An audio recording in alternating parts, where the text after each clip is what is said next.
9th January 2007.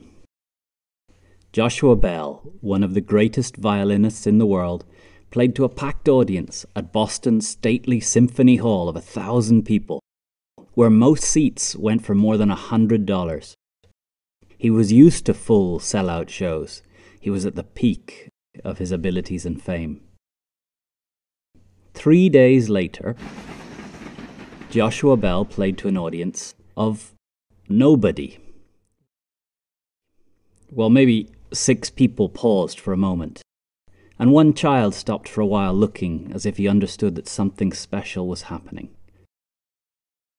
Joshua said of the experience, "It was a strange feeling that people were actually ignoring me." Joshua Bell was playing violin in a subway station. At a music hall, I'll get upset if someone coughs or someone's cell phone goes off. But here, my expectations quickly diminished. I was oddly grateful when somebody threw in $1. What changed?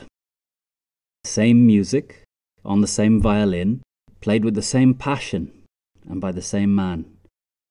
Why did people listen and then not listen? Aristotle would be able to explain. What does it take to persuade people? 2,300 years ago, Aristotle wrote the single most important work on persuasion, Rhetoric, the 3 means of persuasion. Logos, ethos, and pathos. Logos is that the idea makes sense from the audience's point of view. This is usually different from the speaker's point of view, so work needs to be done to make the idea relevant to the worldview, the pains and the challenges of the listeners. A good argument is like good music. Good music follows some rules of composition. Good arguments follow some rules of logic. It makes sense to the audience. Ethos is reputation. What are you known for? Credibility. Do you look and act professional? Trustworthy? Are your motives clear? Do you show the listener that you care about them as much as yourself? Authority is confidence plus a concise message and clear, strong voice. Pathos is the emotional connection. Stories are an effective human tool for creating an emotional connection. There are moments where an audience is not ready to hear the message. A speaker must create the right emotional environment for their message. What changed?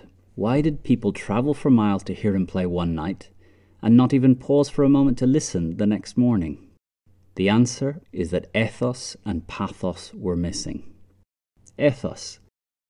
The fact that the great concert hall hosts Joshua's concert transfers its trust to Joshua.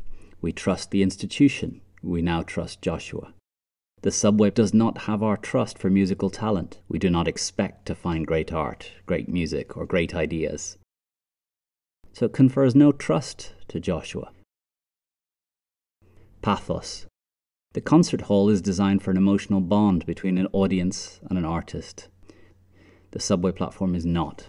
The hustle and movement and stress is just not conducive to the emotional connection needed between performer and listener. Logos, ethos, pathos. The idea is nothing without the rest. This is what Joshua Bell learnt on that cold January day in 2007. If you have a great idea, how do you build credibility and emotional connection?